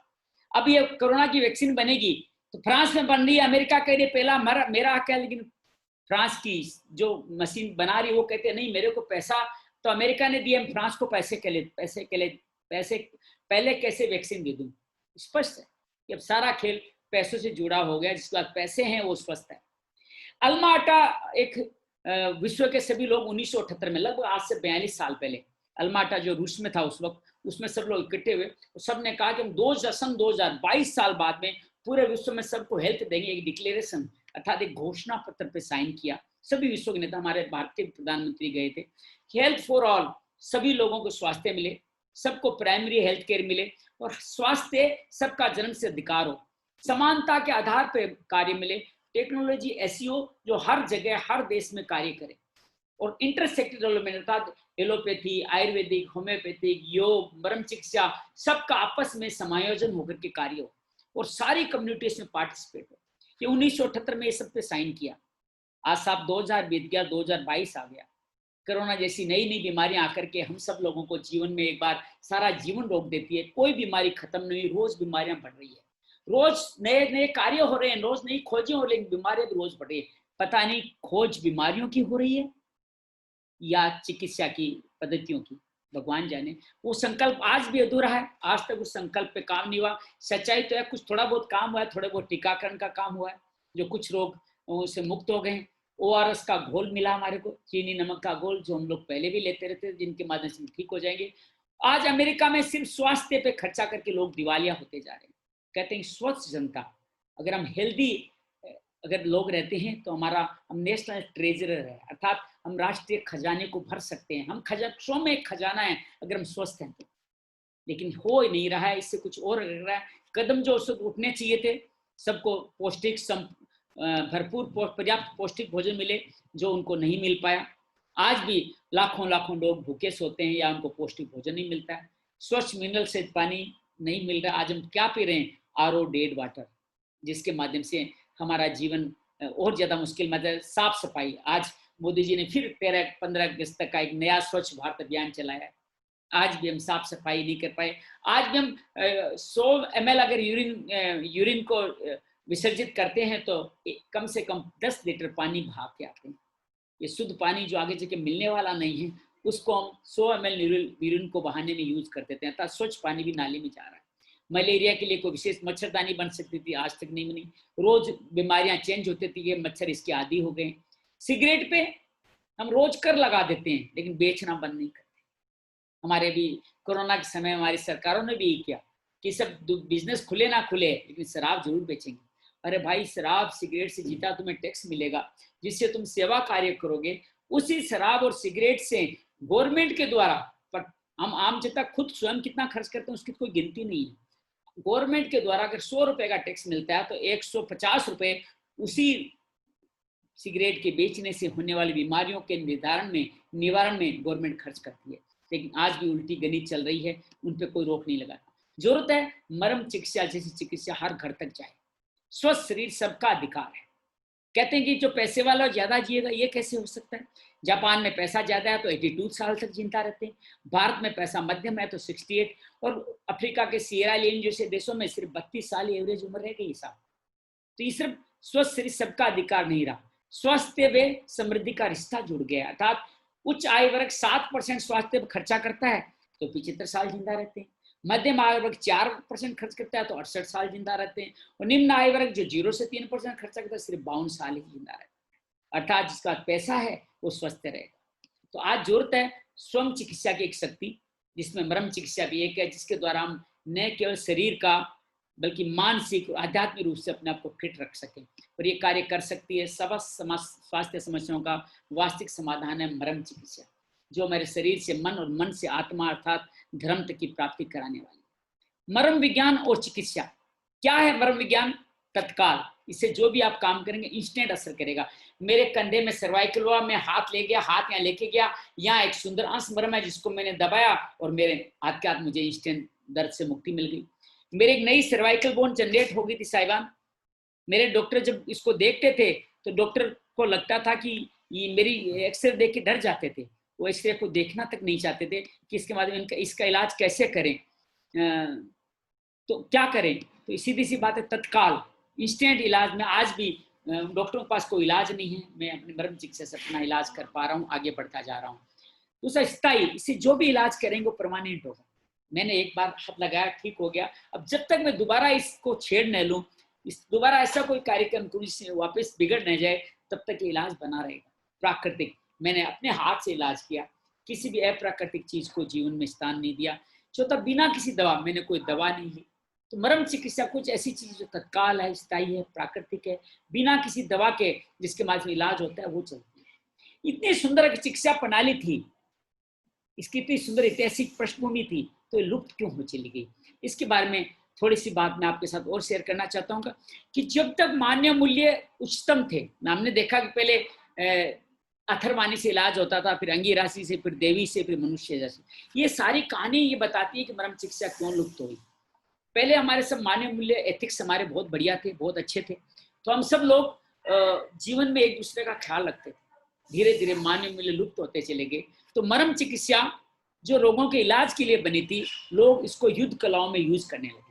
महाभारत काल की बात करें तो किस तरह से जंघाओं के नीचे मार करके दुर्योधन को मारा गया, अनेक अनेक ऐसे घटनाक्रम थे जो युद्ध कला के या उस समय की प्रचलित जो विधा थी उसके साथ नहीं आ रही। आवाज नहीं आ रही है, कई लोग कह रहे हैं मेरी आवाज आ रही है विजय जी? विजय जी आवाज सुन पा रहे हैं? Thank you, thank you. Meena please check करें आप। तो मैं कहना यह चाहता था कि उस मान्य मूल्यों में जो जो ह्रास हुआ, अर्थात मान्य मूल्य जब तक लो होते चले गए, जो जीवन जीने की जो पद्धति थी वही पद्धतियां धीरे धीरे युद्ध कलाओं में यूज होने लगी। अर्थात वहां बाण लगाओ तो जल्दी मरेगा, यहाँ पे चोट मारो तो युद्ध कलाएं, जल्लीकट्टू, कराटे, ये सारी चिकित्सा प्रणाली उसी तरह से बनी, मरम चिकित्सा के आधार पर बनी। यहाँ पे बाण लगाओ, पिस्तौल से गोली लगानी तो यहाँ लगानी है, तो यहाँ शंख और उच्छेद मरमा है, वहां पे अगर कोई चीज अंदर चली जाएगी तो आदमी मरे बगैर बचेगा नहीं। तो इस सारे मरम स्थलों पे चोट लगने का कार्य संपन्न हुआ। इसके मतलब तो ये मान्य, फिर हमारे संतों ने क्या किया कि इस मरम चिकित्सा को सिखाएंगे तो ये नुकसान करेगी फायदे की बजाय, तो उन्होंने विशेष व्यक्तियों तक विधा को रखा और बाकी लोगों को सिखाना बंद कर। धीरे धीरे हमारे मरम चिकित्सा से हम दूर होते चले गए। लेकिन संत बड़े वैज्ञानिक थे, उन्होंने क्या किया, इस पूरी विधा को हमारे रिचुअल्स में डाल दिया कि हम इनको बताएंगे नहीं मरम चिकित्सा है, बस उनको कहें कि आप ये कीजिए, इससे आपकी धर्म की प्राप्ति होगी। जैसे महिलाओं को कहा कि आप यहाँ सिंदूर भरिए तो आप ज्यादा लंबा समय तक सुहागिन रहने वाली है। अर्थात सीधी सी बात स्पष्ट है कि यहाँ पे जब मरम सिंदूर भरते हो, जो हेयर लुक आप मांग निकालते हो, मांग निकाल के भरते हो, तो यहाँ हमारे सीमत मर्मा है जो अपने आप स्टिमुलेट होते हैं। और देखिए महिलाओं को कभी भी आप नर्व सिस्टम संबंधी बीमारियां नहीं होती थी, महिलाओं को भी हृदय रोग नहीं हुआ करते थे, क्योंकि वो सिर्फ यहाँ सीधी मांग निकाल के सिंदूर भरा करते थे, जो प्राकृतिक रूप से उसको अपने आप स्टिमुलेट करता था यहाँ के मर्म स्थल। यहाँ तिलक लगाना, यहाँ सबको महिलाओं को कहा है आप तिलक लगाइए, पुरुष भी उस जमाने में सब चंदन की, व्हाइट की, लाल, रेड, कोई आप शुद्ध प्राकृतिक चीज का तिलक लगाया करते थे, जिससे यहाँ स्तपनी मर्म था स्टिमुलेट होता था। जनेऊ धारण करते थे, उससे स्टिमुलेट होता था। जब मूत्र विसर्जन करते तो दाहिने कान में जनेऊ को डालते थे, जिससे कान के सारे मर्म स्टिमुलेट होते थे। पैरों में पाजेब पहनते थे, जिससे पैरों का यहाँ जो मर्म स्थल यहाँ पे गुल्फ मर्म वो स्टिमुलेट होता था। करधनी में तगड़ी पहना करते थे, करधनी जिसको कहते हैं, जो पुरुष होते थे। मेरे को याद है जब मैं छोटा था तो मेरी माँ वहाँ पे काला डोरा बांधा करती थी, तो मेरे कमर संबंधी, साइड का संबंधी कभी रोग नहीं होते थे, क्योंकि वहाँ का हमारा कुकुंदर मरंगा अपने आप स्टिमुलेट होता था। हाथों में कलावा बांधते थे, कलावा बांधने से यहाँ का मणिमन मरंग स्टिमुलेट हो जाता था, तो अपने आप ये रोग होते ही नहीं थे। ऐसे बिछुआ बांधना, शंख ध्वनि और अंगन्यास करन्यास, जो हमारी वैदिक परंपरा का मुख्य हिस्सा था। कोई भी तरह का, किसी भी तरह का अगर कोई यज्ञ कर रहे हैं, कोई विधा कर रहे हैं, तो पंडित सबसे पहले क्या कहता था, माथे पे हाथ लगाइए, दाहिने कंधे पे, बाएं कंधे पे, फिर दाहिनी बाजू पे, बाईं बाजू में, और अंत में हथेली पे आप 3 बार ऐसे ओम ह्रीम क्लीम शस्त्राय फट कीजिए। ये सारी चीजें अंगन्यास करन्यास जो करते थे, वो कहीं न कहीं हमारे विद्वान वैज्ञानिकों द्वारा हमसे मर्म चिकित्सा ही करवाई जाती। लेकिन धीरे धीरे इनके अंदर ही रह गया, धीरे हमने इनको भी धीरे लुप्त कर दिया। जो तिलक शुद्ध का लगता था वो प्लास्टिक टिक्की लगाने लगे, तो शरीर में स्टिमुलेशन खत्म हो गई। धीरे धीरे इनसे भी दूर होते चले गए, तो बीमारियां बढ़ती चली गई। डॉक्टर जोशी ने भी मर्म चिकित्सा को मर्म आघात के रूप में पढ़ा। एक बार सन 1991 में, लगभग 1991 में डॉक्टर साहब एक बार उत्तराखंड में बड़ी त्रासदी हुई थी, बाढ़ आई तो ऊपर सेवा करने गए। तो आते हुए एक संत ने अपने आश्रम में रोका, स्वामी निगमानंद जी थे, उन्होंने आश्रम में रोका, उन सबको डॉक्टरों थके डॉक्टरों को विश्राम करवाया, उनको खाना दिया। डॉक्टर साहब को अलग से बुलाया और उनको एक पुस्तिका दी कि इस पुस्तिका को पढ़ना, तुम मर्म के बारे में कुछ जानते हो? हाँ, मर्मा पे चोट लगने से डेथ हो जाती है, मृत्यु हो जाती है। कि नहीं बेटा, ये मर्म से लोगों का इलाज किया जाता था, लेकिन चिकित्सा अपना धीरे धीरे लुप्त होती चली गई। मुझ में ऐसा कुछ तुझ में दिखता है कि तुझ में रब दिखता है कि तुम इस मर्म चिकित्सा को बुरा पुनर्जीवित करके सर्वजन हिताय इसको साबित करोगे। डॉक्टर साहब ने उस दिन से अपना जीवन का लक्ष्य बनाया, अपने अंदर, अपने ऊपर उस पूरी पुस्तिका आधार पर। डॉक्टर साहब ने मर्म स्थल नहीं ढूंढे, हमारी सुश्रुत संहिता में 107 मर्म स्थलों के बारे में पहले से लिखा हुआ है। तो उन 107 मर्म स्थल डॉक्टर साहब ने ढूंढा, उनमें जो जो तकलीफें थी, जिन पर चोट लगने की तकलीफें थी, उनके स्थान बदले, उनको स्टिमुलेशन करने की तरीका बदला, ताकि जन जन तक पहुंचे और किसी को नुकसान नहीं हो। डॉक्टर साहब ने बहुत सारे मर्म स्थल के स्थान बदल दिए, उनको स्टिमुलेट करने के साधारण तरीके ढूंढे, जिससे हर जनसाधारण इसका फायदा ले सके। तो 10 सालों तक अपने पर परीक्षण किया। फिर चूंकि सरकारी हॉस्पिटल डॉक्टर थे तो बहुत मरीज आते थे, बहुत सारे मरीज जिनका आयुर्वेद में इलाज नहीं होता था, उनको उन्होंने मर्म चिकित्सा का परीक्षण किया। जब परिणाम बहुत अच्छे आए तो 2014 में पहली बार डॉक्टर साहब से मिला। मैं एक शिविर दिल्ली में हमने आयोजित किया था, दिल्ली में, उसमें आए तो मैंने देखा कैसे एक माता जी आई जिनका हाथ नहीं उठ रहा था, अचानक डॉक्टर साहब पे आई। डॉक्टर साहब ने उसे कंधे पे 2 पॉइंट दबाए। उस टाइम तो हम जानते नहीं मर्म स्थल होता क्या है, डॉक्टर साहब ने हाथ रखा, हमें लगा जादू किया, और वो माता जी नाचते हुए चली गई कि मेरा तो कंधा उठने लग गया। एक सिलेबल पल्सी अर्थात डिलेड माइलस्टोन के बच्चे, जो जिनको मेंटली रिटायर्ड करते हैं, ऐसे बच्चे आए, जिस बच्चे को गिलास से कुछ उठा नहीं पा रही, डॉक्टर साहब ने उसकी चिकित्सा दी, वो पानी पीने लग गई। हमने लगा ये तो बड़ी जादू है, तो फिर इसके प्रति रुचि जागी। डॉक्टर साहब साल में 2 बार शिविर में सिखाते थे, तो 7, 8, 10 शिविर बिल्कुल अवेलेबल है। प्रमोद जी, आपसे जुड़े रहिए, मैं पूरी किताब के बारे में आपको मेरे को व्हाट्सएप कर दीजिएगा, मैं किताब का फोटो और किताब भी आपको भिजवा दूंगा।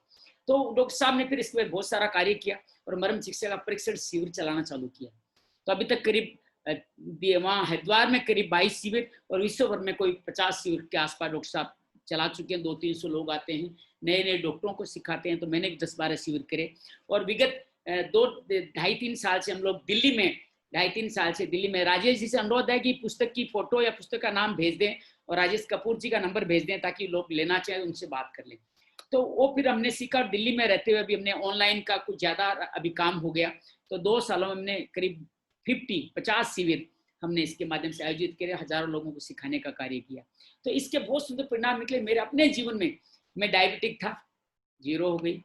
मेरे सर्वाइकल डीजनरेशन का नई सर्वाइकल जनरेट हो गई थी, आज मेरे को उसका कोई तकलीफ नहीं। जीवन में किसी भी तरह की बीमारियों से मुक्त हो गया, क्योंकि मर्म चिकित्सा को अपनाया। तो सुंदर ये मैं ऐतिहासिक पृष्ठभूमि मैंने आपके साथ रखने की कोशिश की कि किस तरह मर्म हमारे धर्म की प्राप्ति में हमारा सहायक हो रहा है। तो डॉक्टर साहब, अंगन्यास करन्यास से उत्पन्न सुंदर विधा थी जो हमारे सभी आध्यात्मिक अनुष्ठानों का महत्वपूर्ण हिस्सा है। अब मैं मर्मा की थोड़ी, क्योंकि अब मैं इंट्रोडक्टरी क्लास ले रहे हैं हम लोग, कल से हमारा मर्म चिकित्सा का बेसिक का शिविर प्रारंभ हो रहा है। आप में से बहुत सारे लोग इसको ज्वाइन कर रहे हैं।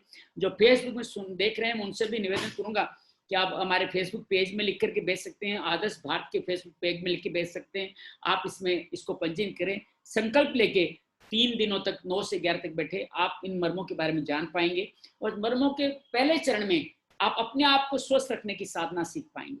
तो मैं हल्का सा परिचय दे रहा हूँ कि मर्म शरीर में कहाँ स्थित है। 107 मर्म स्थल है हमारे शरीर में स्थित है।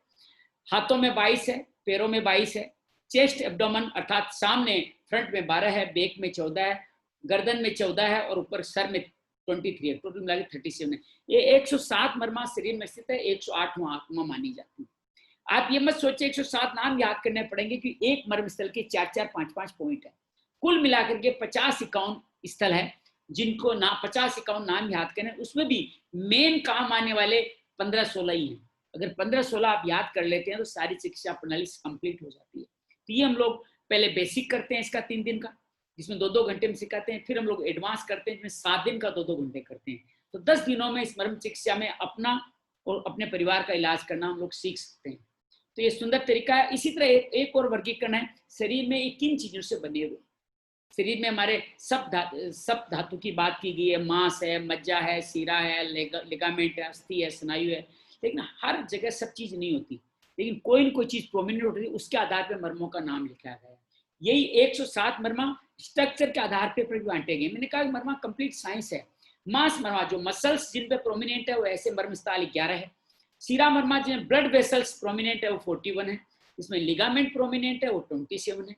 जिसमें बोन प्रोमिनेंट है वो 8 है। जो जॉइंट्स पे स्थित है वो 20 है।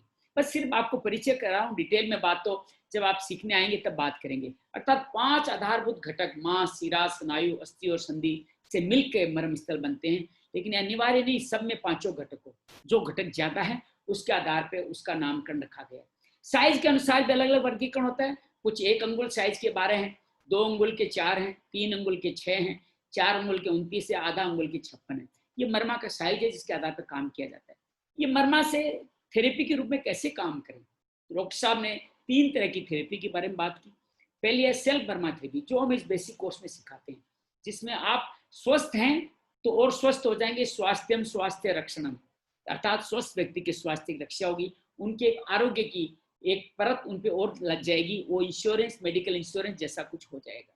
तो मैं भी सेल्फ मर्मा थेरेपी को पिछले 7 साल से अपने जीवन में अपना रहा हूँ। हमारे साथ बहुत सारे साधक जुड़े हुए हैं जो अपना रहे हैं। तो पहले 3 दिन में हम सेल्फ मर्मा थेरेपी थोड़ा बहुत चिकित्सा सीखेंगे जिससे हम अपने आप को स्वस्थ रख सकें।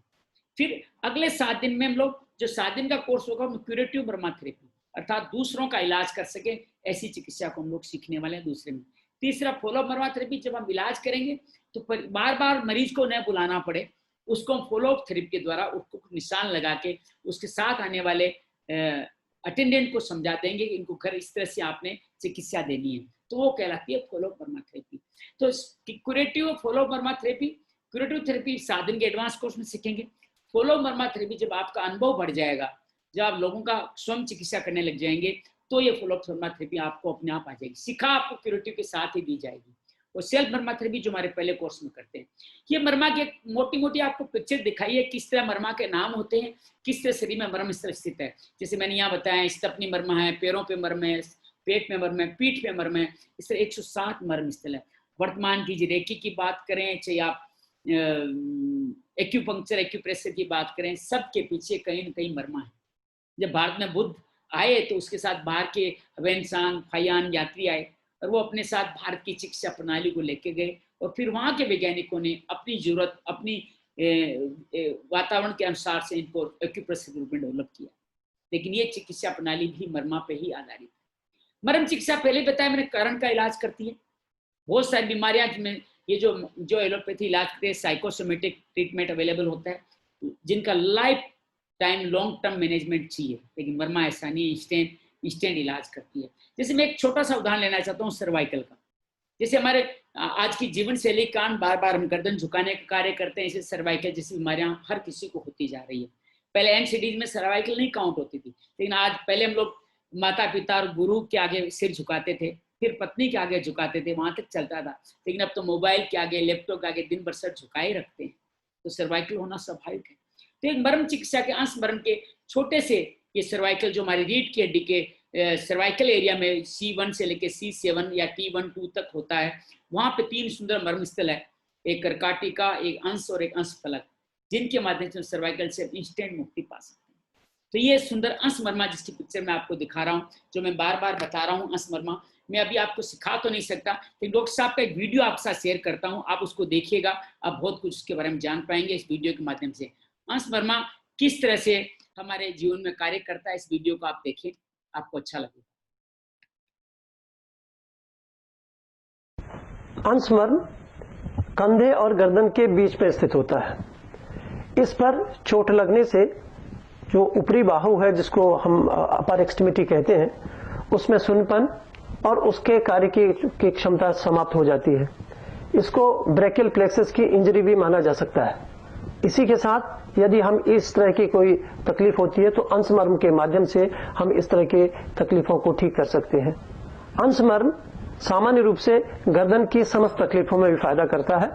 आज जबकि बदलती जीवन शैली में कंप्यूटर पर काम करने से गर्दन में होने वाली तकलीफ, जिसको सर्वाइकल स्पॉन्डिलोसिस कहते हैं, और चक्कर आने जैसी तकलीफ जिसमें होती है गर्दन में दर्द, चक्कर आना और सिर में दर्द, इन सभी अवस्थाओं में यदि अंश मर्म को नियमित रूप से स्वमर्म चिकित्सा द्वारा उपचारित करते हैं तो इन तकलीफों में बहुत ज्यादा फायदा होता है।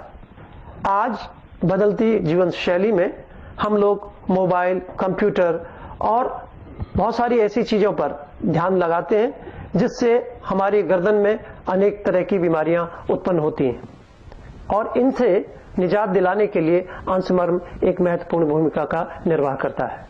आइए जानते हैं अंश मर्म के लोकेशन को जानने की विधि। अंश मर्म को आइडेंटिफाई करने के लिए हाथों को की अंगुलियों को मिला लेते हैं, अंगूठा बराबर में रख लेते हैं और इसको 90 डिग्री के एंगल पे रख के 45 अंश के कोण को बनाते हुए गर्दन से लगाते हुए इस उंगली को, जहां पे बीच की उंगली आती है, वहां पर कंधे पर ये अंश मर्म स्थित होता है। इसको दबाने की टेक्निक समझ लीजिए। बीच की उंगली से आप उसको दबाएंगे, छोड़ेंगे, दबाएंगे, छोड़ेंगे, और इस ढंग से ये अंश मर्म को उत्प्रेरित करने की टेक्निक है। यही विधि आपको दूसरे हाथ से दूसरे कंधे में अपोजिट साइड से करना है। उंगली को गर्दन से लगा लीजिए और उसके बाद इसको स्टिमुलेट करें।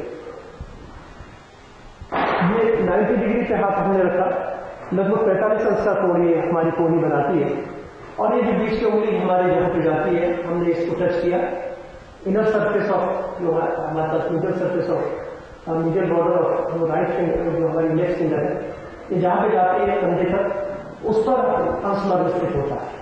यदि आप इसको बाहर कर लेंगे हाथ को, यदि आपका सारा ठीक है, लेकिन यदि आपने हाथ की उंगलियों को ऐसे अलग कर लिया तो आप आइडेंटिफाई नहीं कर सकते। इसी तरह से यदि हाथ को आप नीचे कर लेंगे तो भी अंश मर्म नहीं मिलेगा, और ये यदि ऊपर चढ़ा दिया जाएगा तो भी आप अंश मर्म से बाहर चले जाएंगे। तो अंश मर्म को ठीक से यदि आइडेंटिफाई करना है तो इसको 90 डिग्री पर रखिए, इसको 45 डिग्री का कोण बनाइए, गर्दन से उंगलियों को स्पर्श कीजिए और बीच की उंगली यहाँ पे आती है, वहां पे अंश मर्म। तो ये छोटा सा मैंने एग्जाम्पल आपके सामने प्रस्तुत किया कि किस तरह से अंश मर्म हमारे जीवन में इस तरह से फायदा कर सकता है।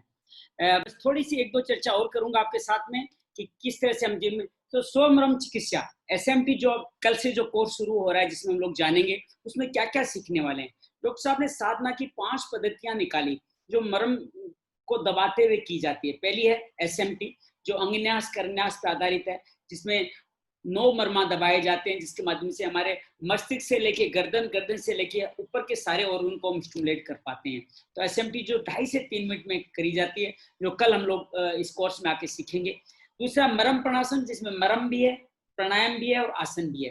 तो इसकी भी 9 विधियां हैं जिनको श्वास के साथ करते हैं। ये 15 मिनट में पूरा कार्य संपन्न हो जाता है, जिसके द्वारा मर्म प्रणासन के द्वारा हम अपनी डायरेक्ट स्टिमुलेशन करके, डॉक्टर साहब इसको कहते हैं शरीर, इंद्रिय, मन और आत्मा, ऐसे यात्रा करते हैं। पहले शरीर को स्वस्थ करते हैं, फिर इंद्रियों पंचेंद्रियों को पोषण दिया जाता है, फिर अपने मन को संतुलित किया जाता है, फिर आत्मा तक पहुंचाना होता है। तो उसके लिए करते हैं तीसरी विधि मरम भ्रामरी, जो आत्मा तक पहुंचाने का कार्य करती है, अर्थात अंतर्मुखी करना। डॉक्टर साहब ने जो प्रचलित भ्रामरी थी उसके 5 भाग किए, 5 तरह की भ्रामरी क्रिएट की। 15 बार एक बार करने पे भ्रामरी का अनुभव होता है, बड़ा शानदार अद्भुत अनुभव होता है, जिसके बाद सीधा आपका ध्यान करने का दिल करेगा, लगता है कि सीधा आत्मा से संवाद हो रहा है। तो आत्मा तक पहुंचाने का माध्यम बनी मरम भ्रामरी। और जब तीसरा हो गया तो ध्यान की अवस्था बन जाती है, तो मरम ध्यान। 7 महामरम बताए गए जो 7 चक्रों पर स्थित है। वैसे चक्र हमारे सूक्ष्म शरीर का, इससे हम जानते नहीं कहाँ है। जब डॉक्टर साहब ने उन्हीं जगहों पे मरम स्थल ढूंढे, उन मरम स्थलों को हम स्टिमुलेट करते रहें तो चक्र अपने आप स्टिमुलेट हो जाते हैं। तो हमारी आध्यात्मिक प्रगति, हमारा जो मेन गोल है वो हम लोग पा सकते हैं मरम ध्यान के द्वारा। उसी तरह एक विधि मरम निद्रा के रूप में, जिसको हम लोग शरीर के सारे अंगों पे सिर्फ ध्यान ले जाते हैं कि मरम बहुत सूक्ष्म होते हैं, बड़े नाजुक होते हैं, सिर्फ उन पर अगर ध्यान ले जाएं तो भी शरीर में बहुत सारे हमारे को आरोग्य मिलता है। तो 5 विधियां हम 3 दिन के कोर्स में 21, 22, 23 को सीखने वाले हैं, जिसके द्वारा हम अपने आप को स्वस्थ रख सकते हैं, अपने आप को कर सकते हैं। अब हम एक और, मैं चाहता हूँ आज हमारे साथ जुड़े, आप कल कोर्स करें ना करें, लेकिन आप कुछ ना कुछ घर लेके जाएं। तो मैं आज एक सुंदर मरम के बारे में बताना चाहता हूँ, तल हृदय मरम है। हमारे शरीर में कहते हैं संघ संहिता में लिखा 5 हृदय होते हैं। लोग साहब के कई दिनों तक मैं ढूंढता रहा कि 5 हृदय कौन से हैं। तो फिर पता चला एक नॉर्मल हृदय, जहाँ हृदय में एक मर्म स्थल, 4 हमारी हथेली, 2 हाथों के मध्य में, 2 पैरों के मध्य में, उनको तल हृदय मर्म कहते हैं। आप हाइपरटेंशन हो, अचानक किसी की हार्ट बीट तेज हो गई हो, अचानक लगता है कि एंजाइना हो गया हो, हार्ट अटैक हो रहा हो, पैरालिसिस होने वाला हो, तो तुरंत आप तल हृदय मर्म दबाएं और आप इससे मुक्ति पा जाएंगे।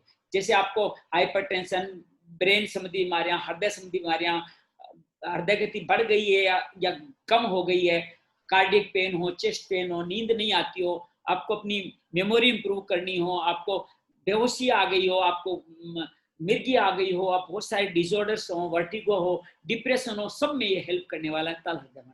आइए मैं इसका वीडियो दिखाता हूँ, आप इसे समझिएगा और आप अच्छी तरह से इसको कर पाएंगे। तल हृदय मर्म कहाँ स्थित है, मैं एक बार फिर दिखाता हूँ। आप अपनी हथेली सीधी कीजिए, इसको मोड़िए, 20 की उंगली जहाँ पहुंचती है वहीं तल हृदय मर्म है। अगर आप देखें तो बड़ी उंगली से 3 उंगल ठीक नीचे आएंगे, उंगली यहाँ से आके 6 उंगल तक की है, 3 उंगल ठीक नीचे सेंटर में आकर आप स्थल देखेंगे तो ये तल हृदय मर्म का स्थान है, जिसको दबाना है 0.8 सेकंड। ज्यादा दबाव नहीं देना, अफोर्डेबल दबाव देना। कितना अफोर्डेबल दबाव? 0.8 सेकंड। निशान लगाया, श्वास छोड़ते हुए दबाएंगे, श्वास छोड़ते हुए 1 2 3 4 5। इंस्टेंट आपको फायदा देने वाला है, एक तरह से आपका CPR है। तो इसको सीखिए, इसको जानिए। और जब भी आपको अगर घर में लगता है किसी को अटैक हो गया हो, किसी को एंजाइना हो गया हो, तो उसको तुरंत लेटा दीजिए, टांगे थोड़ी ऊपर कर दीजिए और उसके चारों तल हृदय, 2 हाथों के 2 पैरों के आप दबाना शुरू कीजिए। विश्वास कीजिएगा उसके जीवन में बहुत जल्दी सुधार आएगा।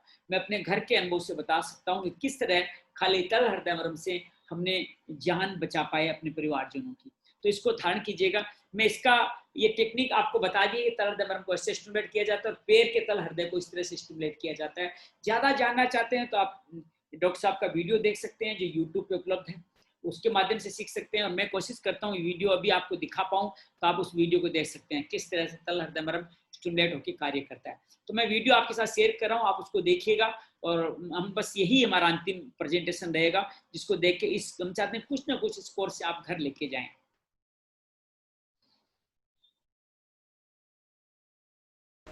तल हृदय हाथ और पैर के तले में स्थित महत्वपूर्ण मर्म बिंदु हैं। इनको तल हृदय या शाखा हृदय भी कहा गया है। काश्यप संहिता में बताया गया है कि मनुष्य के शरीर में 5 हृदय होते हैं। एक हृदय वक्ष गुहा में तथा 4 हृदय हाथ और पैर के तल प्रदेश में होते हैं। यह मर्म स्थान हृदय की समस्त बीमारियों में लाभदायक होता है तथा उच्च रक्तचाप और निम्न रक्तचाप, हाइपरटेंशन और हाइपोटेंशन में अत्यंत महत्वपूर्ण योगदान देता है। इसके अतिरिक्त मस्तिष्क के अनेक रोगों में, जिसमें हिस्टीरिया, एपिलेप्सी और सीजर डिसऑर्डर्स, इसमें भी तल हृदय मर्म का महत्वपूर्ण योगदान होता है। सामान्य रूप से देखा जाता है कि जब भी कोई व्यक्ति बेहोश होता है तो और व्यक्ति उसके हाथ पैर को मलते हैं और इस पूरी प्रक्रिया में सिर्फ तल हृदय मर्म के माध्यम से ही व्यक्ति को लाभ पहुंचता है और वो व्यक्ति होश में आ जाता है। लेकिन यदि हम तल हृदय मर्म के स्थान को सही रूप से जानते हैं तो तल हृदय मर्म को दबाने से इस प्रक्रिया को और सूक्ष्म किया जा सकता है और जल्दी किया जा सकता है। तो तल हृदय मर्म के दबाने से कोई भी व्यक्ति, बेहोश व्यक्ति को होश में लाया जा सकता है। ये अत्यंत महत्वपूर्ण स्थान है। आइए देखते हैं तल हृदय को जानने की विधि। हाथ में एक सबसे महत्वपूर्ण मर्म स्थान होता है जिसको हम लोग तल हृदय कहते हैं। ये संख्या में 4 होते हैं, 2 हाथों में और 2 पैरों में। सबसे पहले हम लोग हाथ के मर्म, तल हृदय मर्म की बात करते हैं।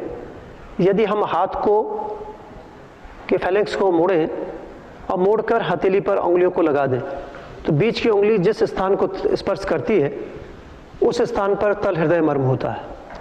और उस तल हृदय मर्म को जानने की दूसरी एक और विधि है जिसमें हम हथेली को खोलते हैं और मिडिल फिंगर को, जो मध्यमा है, उसके पैरेलल एक परपेंडिकुलर लाइन खींचते हैं और यहाँ से हथेली की पूरी जो दूरी होती है, चौड़ाई होती है, लगभग ये 6 अंगुल की होती है। 3 अंगुल की दूरी पर और इस अंगुली के जो सीधी लाइन खींची है वो दोनों रेखाएं जहाँ पे काटती हैं, वहाँ पे आपस में एक दूसरे को काटती हैं, वहाँ पे तल हृदय मर्म होता है। आप इसको उस दूसरे ढंग से भी देख सकते हैं। यदि आप तल हृदय मर्म में आप उंगली को मोड़ रहे हैं हाथ में, तो बीच की उंगली जहाँ पर ये तल का स्पर्श करती है, जो हथेली का स्पर्श करती है, उस स्थान को हम तल हृदय मर्म कहते हैं।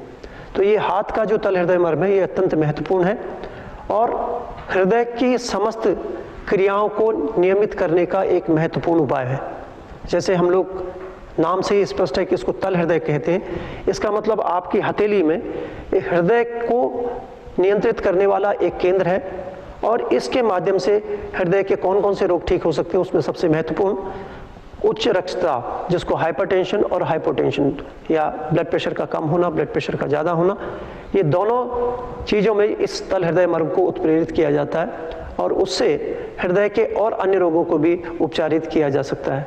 दूसरी स्थिति, जिस व्यक्ति को एपिलेप्सी के दौरे आते हैं, एपिलेप्सी, हिस्टीरिया या सीजर डिसऑर्डर्स में भी ये तल हृदय मर्म को उपचारित करने से बहुत ज़्यादा फायदा होता है।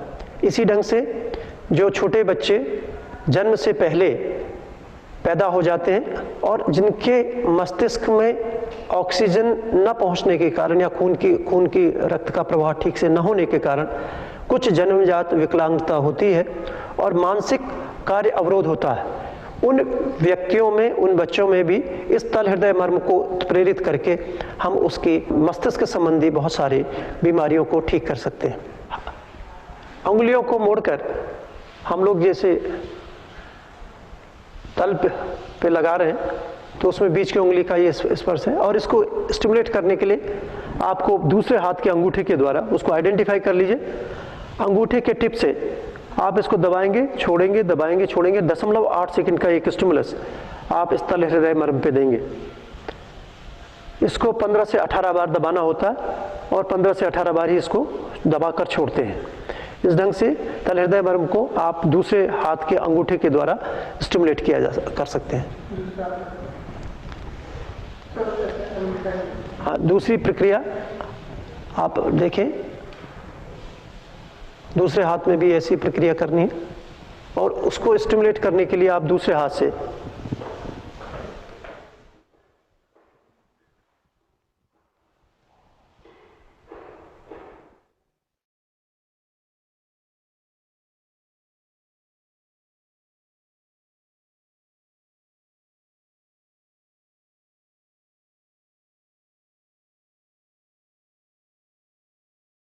चिकित्सा को देखा जाना कि किस तरह से हमारे जीवन में कार्य करती है तल हृदय मर्म को। तो बस हम लोग थोड़ी सी बातचीत और आपके साथ शेयर करूंगा, एक और महामर्म के बारे में बात करूंगा, किस तरह से हमारे जीवन के 7 चक्रों पर स्थित 7 महामर्म है। सबसे सर के ऊपर जहाँ सहस्त्रार होता है वहाँ अधिपति, जहाँ आज्ञा चक्र होता है वहाँ स्तपनी मर्म, जो हमारा विशुद्धि चक्र होता है वहाँ मातृका मर्म, जहाँ अनाहत चक्र है वहाँ हृदय मर्म, जहाँ मणिपुर चक्र है वहाँ नाभि मर्म, जहाँ हमारा स्वादिष्टान चक्र है वहाँ बस्ती मर्म, और जहाँ हमारा मूलाधार चक्र है वहाँ गुदाम मर्म। तो इन 7 महामर्म का ध्यान करते हैं, महामृत्युंजय मंत्र द्वारा इन मर्मों को हम संचालित करते हैं तो हमारे सातों चक्र संतुलित होते हैं, हमारे शरीर के समस्त तीर्थ स्थलों की यात्रा होती है। ये भी हम कल के 3 दिनों के कोर्स में हम लोग सीखने वाले हैं। क्योंकि समय कम है, आपके साथ मैं चाहता थोड़ी देर ध्यान भी कराऊं आपको, लेकिन अब समय बचा नहीं है, जिससे क्योंकि हम 8 बजे की अपनी हम 7:15 पे शुरू किया था, तो 8:12 पे हम ऑलरेडी पहुंच चुके हैं। तो बस मैं यहीं आपसे विदा लूंगा। बस आपसे अनुरोध करता हूं कि अगर आपकी हमारी वैदिक परंपरा में रुचि है और इस जीवन को बिना किसी पैसे के स्वस्थ रखने के अपने कार्यक्रम में आगे बढ़ना चाहते हैं अपने परिवार में, न केवल शारीरिक रूप से बल्कि मानसिक और आध्यात्मिक रूप से, तो आप सबका स्वागत है, अभिनंदन है। कल सुबह 7 बजे से एक कोर्स शुरू हो रहा है। 6:45 पे आपको जूम पे जुड़ना है। अभी तक करीब 60 आदमी रजिस्टर हो चुके हैं। 30 आदमियों के लिए जगह हमारे पास और है उसके अंतर्गत, तो आप लोग जुड़ सकते हैं। 11 से 13 अगस्त को सुबह 7 बजे कोर्स ठीक चालू हो जाएगा। आपको 6:45 पे जुड़ना है। इसमें हम सीखेंगे मर्म साधना, सेल मर्म थेरेपी, जिसकी हमने बात की, उसकी पूरी जानकारी, विभिन्न लोगों की स्व चिकित्सा प्राथमिक रूप से आप सीख पाएंगे। स्वस्थ रहने का राज जानना चाहते हैं, बिना दवाई के साइड इफेक्ट और खर्चे से परेशान है, दवाइयों के साइड इफेक्ट और खर्चे से, सर्वाइकल साइटिका घुटनों के दर्द से परेशान है, डायबिटिक बीपी से बिना दवा मुक्ति चाहते हैं, कोरोना से स्वयं और परिवार की स्वास्थ्य रक्षा करना चाहते हैं, और भी अनगिनत असाध्य बीमारियों से मुक्ति चाहते हैं, तो सब सवालों का एक ही जवाब है, मर्म चिकित्सा सीखें। इन विशेष स्वास्थ्य प्रति अपने आप को आरोग्य का उपहार दें। मृत्युंजय मिशन हरिद्वार, मर्म विशेषज्ञ डॉक्टर सुनील जोशी के जो लक्ष्य है सभी स्वस्थ रहें को साकार रूप देने के लिए कल सुबह से 7 बजे, अगर आप आदर्श भारत से जुड़े हुए हैं तो आप आदर्श भारत के आयोजकों से संपर्क कीजिए। वो आपकी तरफ से आपका रजिस्ट्रेशन करेंगे, पंजीकरण करेंगे। और आप अगर मुझसे जुड़े हुए हैं तो इसका सेवा सहयोग, हम बहुत सारे सेवा कार्य करते हैं, तो हम चाहते हैं गंभीर लोग इसमें आए, तो इसलिए आप सब लोग भी संतुलित होकर समम रहें। तो एक नाम मात्र का वे 199 रुपीज हमने ये भी निश्चय किया, जितना आपका शुल्क आएगा उतने रुपए उसमें और मिला करके इसको अच्छे सेवा कार्य में आपके साथ कंधे से कंधा मिला के लगाया जाएगा। 199 रुपए का अनुदान आप 9811112450 पे पेटीएम या जीपे से भेज सकते हैं, और फिर उसकी रसीद 7982145109 पे अपने नाम के साथ भेज दें, तो आपको उस ग्रुप में जोड़ दिया जाएगा। तो बस मैं यहीं पे विराम लूंगा। एक बार फिर आप सबका बहुत सारा धन्यवाद करना चाहता हूं कि आप सब लोग हमारे साथ यहाँ जुड़े और इस सुंदर भारतीय परंपरा की सुंदर विधा मर्म चिकित्सा को हमने जाना, पहचाना, करा, और मिलते रहेंगे और अनुभव करते रहेंगे। कभी किस दिन आपको थोड़ा बहुत प्राणायाम और ध्यान का भी अनुभव कराने का अवसर मिला तो करेंगे, लेकिन मेरा मर्मा मेरा धर्म हमने पहली बार किया। माधवी अभी इवनिंग बैच की हमने बात नहीं की है, थोड़ा जैसे लोग जुड़ेंगे हम इवनिंग बैच की घोषणा करेंगे। अभी महीने में सिर्फ एक बार हम लोग बेसिक करते हैं, जो इस बार 11, 12, 13 अगस्त को हो रहा है, और एक एडवांस करते हैं जो इस बार हमारा 18 तारीख से होगा। बेसिक करने के बाद में या एडवांस कर सकते हैं। मैं नेहा बिल्कुल ध्यान रखूंगा आपने जो कहा। और भी आपके मन में कोई सवाल है तो आप चैट बॉक्स में लिख के भेज सकते हैं, हम लोग उसके बारे में बातचीत कर सकते हैं। तो फेसबुक लाइव पे जो हमारे जुड़े हुए साथी, उन सबका आपसे विदा लेता हूँ। जो हमारे साथ साथी जुड़े हुए हैं आदर्श भारत मिशन से, उनका भी अहमदाबाद का आदर्श भारत हमारे साथ जो वैदिक चिकित्सा के लिए बहुत सुंदर कार्य कर रहा है, हमारा सौभाग्य है कि हम उनसे जुड़ रहे हैं। आदर्श भारत से जुड़े हुए कोई व्यक्ति हमारे साथ आयोजक मर्म जूम पे जुड़े हुए हों तो कृपया उनसे अनुरोध करूंगा कि वो अपना परिचय दें ताकि हम उनके साथ बातचीत कर सकें। तो उनका मेरे पे फोन आया हमारे एक साधक के माध्यम से, तो हमने कहा सेवा कार्य करने वालों का तो हमेशा स्वागत है, तो हम उसके साथ मिलकर सेवा कार्य कर सकते हैं। तो आप और हम सब मिल करके इसी सेवा कार्य को करते रहें, आगे बढ़ाते रहें। आप सब मर्म साधक बने, मर्म को अपने जीवन का हिस्सा बनाएं। आप सब स्वस्थ रहें, आपका परिवार स्वस्थ रहें, और आप किसी भी तरह की दवाओं के साइड इफेक्ट से बचे। तो 3 दिन का बेसिक कोर्स और 7 दिन का एडवांस कोर्स आप करेंगे तो बहुत सारी बीमारी से मुक्ति। ये डॉक्टर साहब का पूरा लक्ष्य है, धन प्राप्ति के लिए, धनार्जन के लिए नहीं किया गया है। तो आप सबसे निवेदन है कि सेवा मार्फत किया गया है, सेवा के लिए किया गया है, और इसमें सेवा करने वाले भी अपना योगदान देते हैं। डॉक्टर साहब भी जब सिखाते हैं तो अपना खुद का पंजीकरण भी कराते हैं, और जितना पैसा मिलता है उसमें और जोड़ करके मर्म चिकित्सा को जन जन तक पहुंचाने कार्य में लगाते हैं। तो वही हमारा लक्ष्य है। आपसे अनुरोध है कि आप इसको जरूर करें, अपने साथियों को बताएं, सब लोगों को बताएं। आपके मन में कोई भी सवाल हो तो आप हाथ खड़ा करके बातचीत को कर सकते हैं। इवनिंग ग्रुप में बहुत सारे लोग हैं, नेहा, अंजुला, माधवी, नेहा। मेरे आप व्हाट्सएप नंबर 9811122450 उस पर आप इवनिंग लिख करके आप मुझे मैसेज कर दीजिए, इवनिंग लिख के, फिर मैं देखूंगा संख्या पूरी हो रही है और क्या समय आपको सूट करता है उस समय भी लिख दीजिए। मुझे समय सूट करता है शाम को 7 से 9 का या 6 से 8 का, तो आप बता दीजिए कौन सा समय सूट करता है, मैं उसके आधार पे आपके साथ में बात करूंगा। ठीक है ना, डजंट मैटर। आप सब लोग लिख के 6 to 8 आपको शूट करता है, कोई को 7 से 9 शूट करता है। आप अपना टाइम में जिनका ज्यादा होगा उनके आधार पे संचालित कर देंगे। तो आप प्लीज लिख के भेजिएगा। अगर कम से कम 50 व्यक्ति के आसपास संख्या जुट गई तो हम लोग इवनिंग का करने के बारे में ही सोचेगा। मैं व्यवसायी हूँ, बिजनेस करता हूँ जीविका उपार्जन के लिए। ये बस सेवा का एक मार्ग मिला है जिसके माध्यम से सेवा करने का प्रयास करता हूँ। लेकिन आप सब जुड़े हुए हैं तो हम लोग करें। Doctor Pushpa Yadav from Lucknow. Morning में आप मुझे लिख करके व्हाट्सएप करना पड़ेगा। यहाँ ये तो चैट बॉक्स थोड़ी देर में खत्म हो जाएगा। आप मेरे ग्रुप में व्हाट्सएप कीजिए 9811112450। अपना नाम लिख के व्हाट्सएप कीजिए, तो हम लोग आपको उसके अंदर शामिल कर लेंगे। जो भी सेवा शुल्क देना चाहेंगे वो लेते रहेंगे, वो कोई बड़ा मुद्दा नहीं है। बस बड़ा मुद्दा है आपका जुट जाना।